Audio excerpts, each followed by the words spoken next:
That even surprised some police officers. Sex offenders out of prison and opening their own web pages on sites that are popular with teenagers. Tonight, we take a look at the people that your kids may be talking with online. It's a story every teenager and parent should see. Mr. Perez, are you there? This is where convicted sex offender Joel Perez is registered as living. Perez was convicted of first-degree rape and sentenced to 15 years in prison. We went to the popular website myspace.com, and guess what?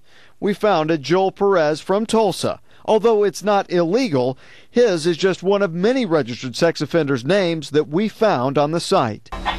Is this on yours? Yeah. If you have teenagers, you've probably heard of myspace.com. Kim Blood and Kathleen Wells both have pages on MySpace. One of the things they like about it is that you can communicate with others. I like that I can talk to my friends that live in other states, and I don't have to worry about like long distance calling and stuff. MySpace attracts teens by the thousands, but anything that attracts young people by mass numbers also seems to attract the attention of sex offenders as well. Kathleen told us that she has been contacted by strangers on the web. I did get some messages from people like creepy. So just who is on myspace.com? Well, we took the entire Tulsa sex offender registry and we started plugging the names into MySpace. Sure enough, a number of these names from the sex offender registry turned up. People like 27-year-old Juan Sanchez. Hey, we're doing a story about MySpace. We're wondering if we could talk to you about it. I saw that you were on there. Yeah. Juan was convicted of one count of indecent exposure and got a 10-year sentence. When we asked him about being on a website that caters to teens, he downplayed his internet experience with MySpace. That's not really for me. I'm more of a doing things type of person instead of sitting behind a computer. But take a look at his page. He has a number of female friends. Under his general interest, he lists things like, get this, sex, more sex, and a whole lot more sex. But he told us he's not really into MySpace. Like I said, I haven't been there in months. I don't even have internet for like almost a year now. Oh, is that right? Yeah. So you put that on there a long time ago? Yeah, a long time ago. But according to his website, his last login was just yesterday. Still, Juan agrees if you meet someone online, you never really know who you're talking to. Yeah, I think it's a very scary thing because it allows people the identitylessness to people not to know who they really are.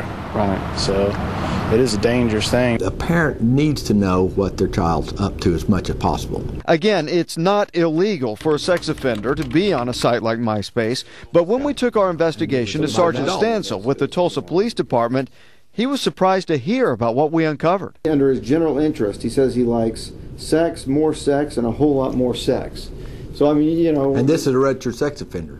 Right, this is a registered sex offender. And I think that's just... The parents probably need to know that some of this is what's out there as well. Police agree and say internet predators are more of a concern than ever before. The less likely scenario that's going to happen is the child's going to be abducted by someone out, a predator out in the streets. You know, now it's more likely that they're going to be looking for their victim right in your house through the computer. You have to be involved in your child's life. That's parenting. Which takes us back to teenagers like Kathleen and Kim, just kids having fun on the internet, but have parents who watch over them. My wife and I think, consider ourselves fairly technologically educated, but there's a lot of new stuff coming out all the time. They've been on MySpace for a while, and then obviously the concern is security. You need to know who they're hanging out with, where they're going, who they're spending time with, what's on their MySpace. Go look at your child's MySpace. Teenagers may crave a little space of their own, but experts say kids these days need to know trouble could be just a login away. And parents should know that MySpace offers a privacy setting, meaning that your child will only communicate with people that they allow on their page. Now, experts also suggest never listing your last name, phone number, or your address. Well, getting a driver